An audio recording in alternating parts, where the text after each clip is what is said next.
Welcome back, Reclaimers. Where is the Marshal? Unfortunately, he could not make it today.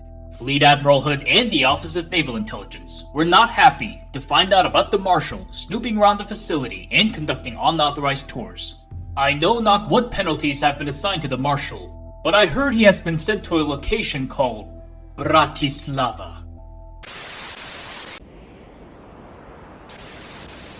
Divert the flight to Bratislava. Orders received. Rerouting flight coordinates.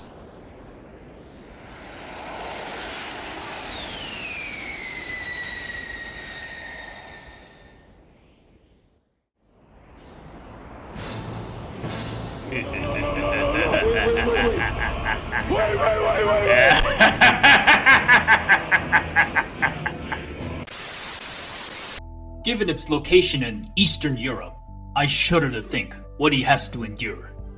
Anyhow, welcome to Installation Gyre 09, otherwise known as Omega Halo. Spanning over 30,000 kilometers in diameter, this installation is one of the larger rings of the entire Halo array, as it was constructed by the greater Art as opposed to its lesser counterpart. However, while this ring has a compelling history of its own, we are here for the village in the background. I know what many of you are thinking. What is this village in the distance? And why is it on a Halo ring?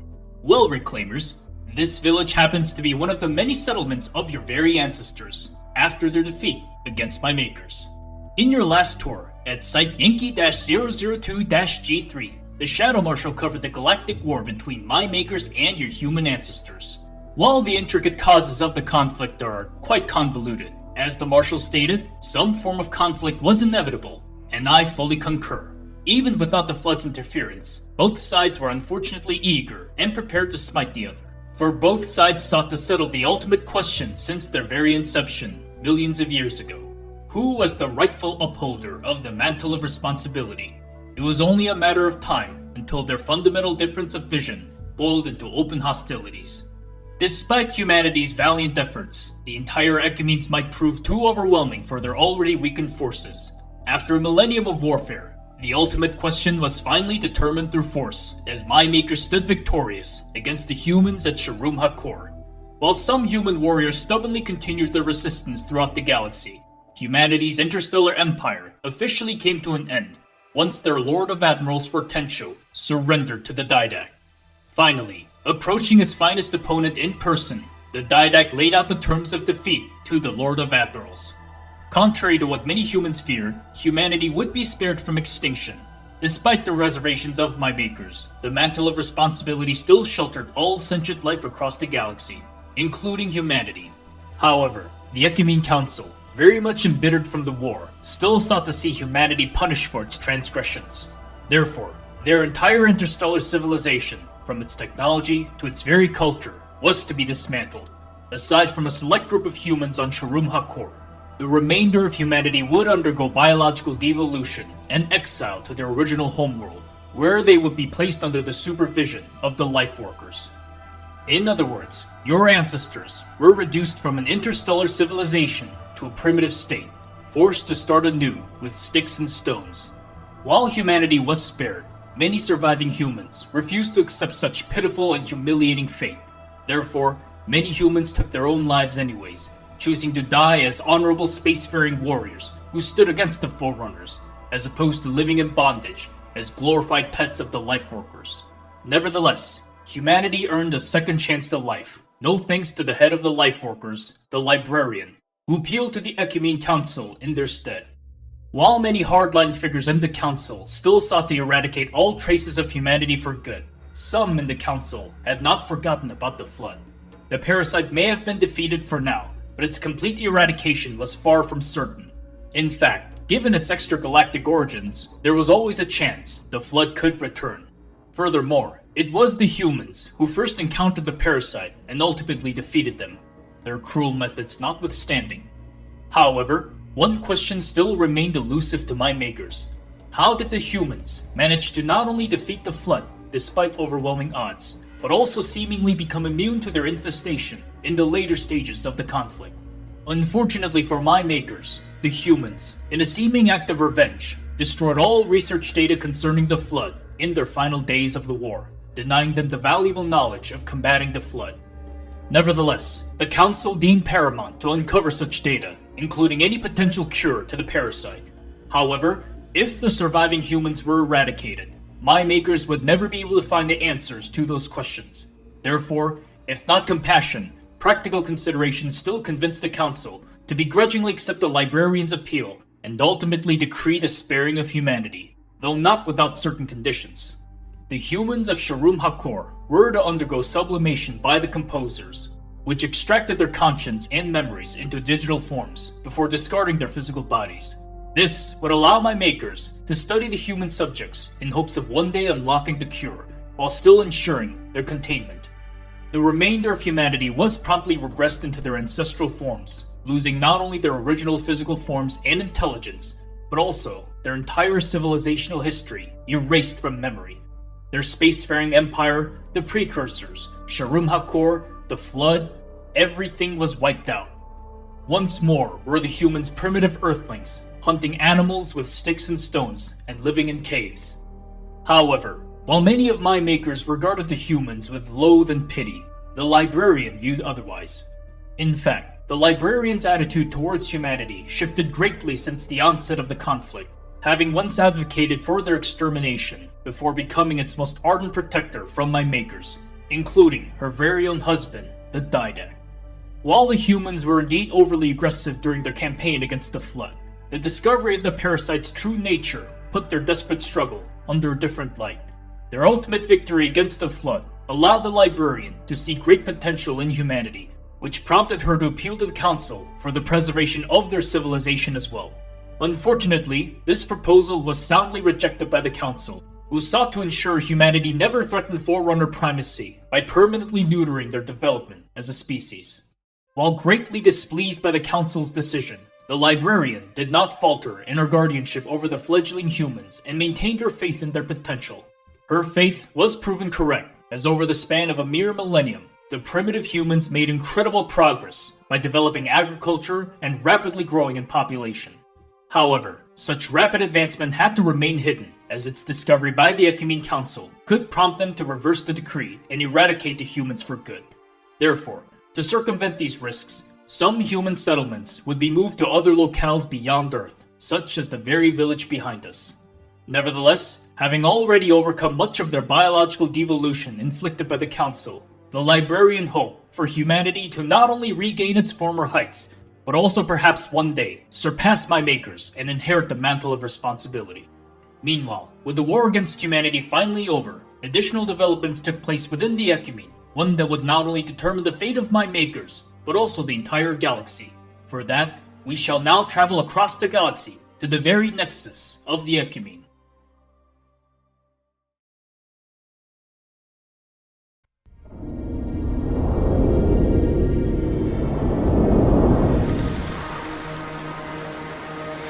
The humans' actions threaten the galaxy, yet we have treated them as the Mantle required. Their punishment is just. Justice is reducing their genetics in such short generations from a spacefaring race to... this? They are closer now to the animals they behaved as. If not for their encounter with the Flood, their gene plan could have surpassed our own. They could have someday held the Mantle of Responsibility. The humans were not meant to protect others. The Mantle of Responsibility for all things is ours, and ours alone. Yes, the Mantle is ours. And we hold it so tight that even in death we shall hold it still.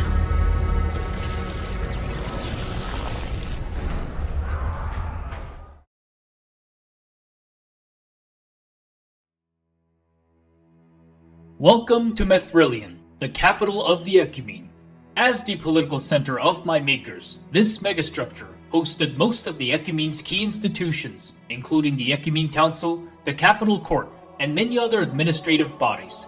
Spanning approximately 100,000 kilometers, Mithrillion's size exceeded even those of the Halo installations. Despite its immense size, however, Mithrillion's population was relatively small compared to other settlements of the Ecumene, only hosting several hundred thousands of my makers.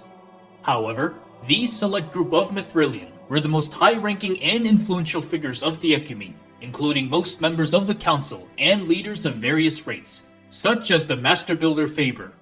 These figures would often gather in the Council Amphitheater, where my makers managed the political affairs of the Ecumene. One such affair involved the aftermath of my makers' conflict against humanity, with the leaders of the Ecumene gathering to discuss not only the fate of humanity, but also the issue of the Flood. While my makers were ultimately victorious against both humanity and the Flood, the Ecumene was not unscathed from the conflict. Humanity's martial prowess proved to be quite the challenge, as evident by the resulting millions of casualties. The mere fact that the humans could not only stand up to the Didact's fleets, but also decisively defeat them in battles, sent ripples across the Ecumene. The siege of Sharum HaKor exemplified that fact, as the Didact's forces struggled to break the siege for a not insignificant period. Had the Sanshayum not betrayed their human allies, humanity may still be standing today, while resulting in greater losses for my makers. With the myth of Forerunner invincibility being shattered, other life in the galaxy may now ponder similar ideas. This is something my makers could no longer overlook. Therefore, to alleviate any potential threats to the Ecumene's primacy, various methods would be developed to keep the galaxy's lesser species in line, such as the Guardian Custodes, which ensured any insurrections were quelled before they escalated. However, there was another matter which proved even more urgent than rebellious species: the Flood. As stated before, the parasite's eradication was far from certain, with unconfirmed reports of remaining Flood specimens fleeing the galaxy aboard infected ships. Regardless of the report's validity, this was not beyond the realm of possibility, and we had to prepare for such possibility at all costs. Subsequent research revealed that had humanity not encountered the Flood, the parasite may have spread much further along the galaxy than it did. Unfortunately, our own encounters with the Flood proved just how unprepared my makers were against the parasite, as evident by the devastation of our fleets and many of our worlds falling to their infestation. And we could not risk repeating the same mistake. Therefore, while the Lifeworkers researched the human subjects for a possible cure, the Council began formulating other contingencies to combat the potential resurgence of the Flood.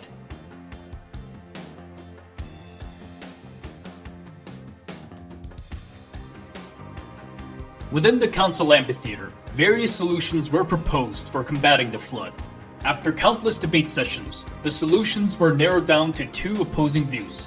One faction, led by the Master Builder Faber and his builder rate, proposed the construction of superweapons capable of sterilizing all sentient life within the star system, and if need be, the entire galaxy. The Master Builder argued that since the Flood consumed sentient life for survival, the only way to ensure its destruction was starving out the parasite of its food source. The opposing faction, led by the Didact and his Promethean warriors, were appalled by such morbid solution, and instead proposed the construction of additional shield worlds, which were powerful military fortresses originally utilized in their war against humanity. The Didact would likewise prepare these shield worlds against the Flood by conducting strategic strikes against the parasite, as well as provide refuge to local populations in the event of the parasite's return. Unlike the Master Builder, who sought unilateral destruction, the Didact would attempt to protect all life in the galaxy, just as the Mantle of Responsibility ordained. Even the Librarian and the Lifeworker rate, who for once sided with her husband, vehemently argued against the Master Builder's proposal, viewing such galaxy-wide destruction as a severe affront to the Mantle.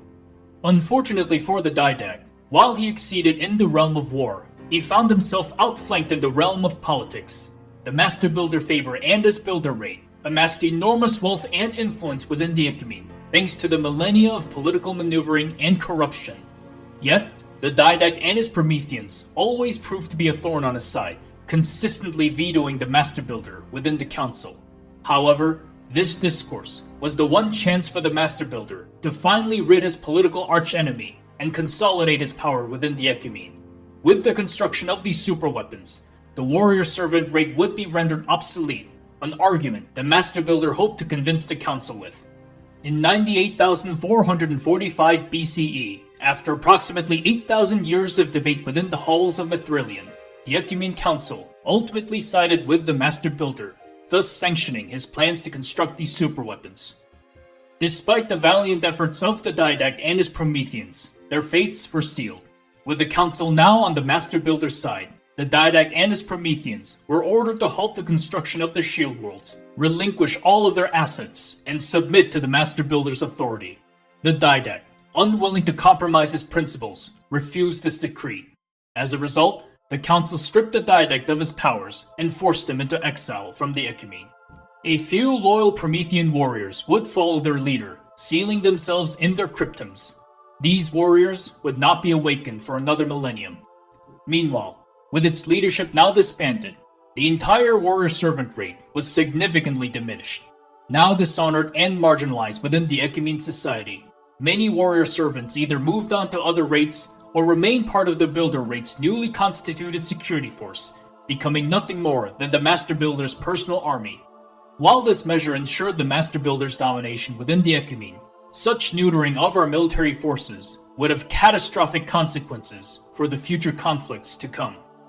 Nevertheless, with his power now secured, as well as receiving the blessing of the Council, the Master Builder Faber proceeded with the construction of his purported superweapons.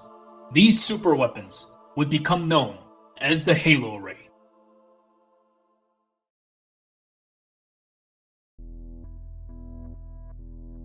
And that concludes today's tour on the galaxy's interbellum period. If I may speak candidly, I myself was present in the amphitheater during many of the Council sessions, witnessing intense debates concerning the subjects of humanity and the Flood. As a mere monitor, it was not within my protocol to provide any input on my maker's discourses. However, as one still granted with the capacity of independent thought, I still harbored my own sentiments on the matters at hand. And now that my makers have long passed, I feel permitted to speak freely. While I had my reservations about the Didact, his critique of the Master Builder's proposal was undeniable. Regardless of the Flood's predicament, for the Master Builder to even dare to suggest such unethical solution, one that required unilateral destruction of all life in the galaxy, was a gross affront to the Mantle of Responsibility. How could my makers proclaim themselves to be the upholders of the Mantle by violating its core tenet? The Forerunners were supposed to protect life in the galaxy, not destroy it.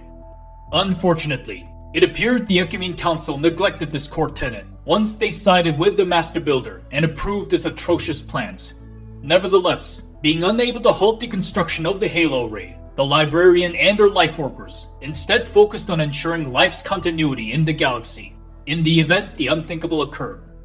As for humanity, while they may have been subjugated and regressed by my makers, I reckon this was their saving grace, as it allowed your ancestors to avoid the inevitable fate of my makers.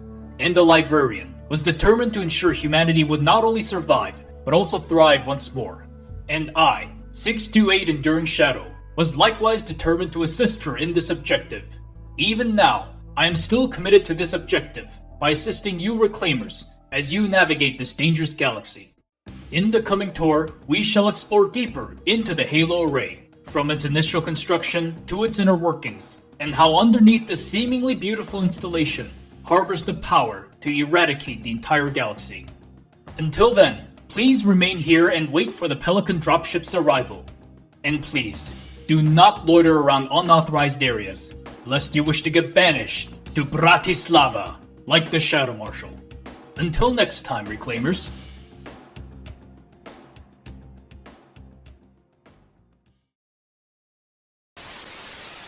Thank you to my patrons on Patreon for supporting this channel. My $5 patrons are Kapitan Sladek, Kidsap, Chocoburb, and Dravenraven. My $2 patrons are Komida the Prep Cook Demon. If you would like to appear at the end credits of my videos, as well as have early access and exclusive content on Patreon, feel free to hop on over to patreon.com/LTELawrence and give a pledge. Your support is greatly appreciated. Thank you for watching. Until next time, this is T. Lawrence of the Arcadia, signing out.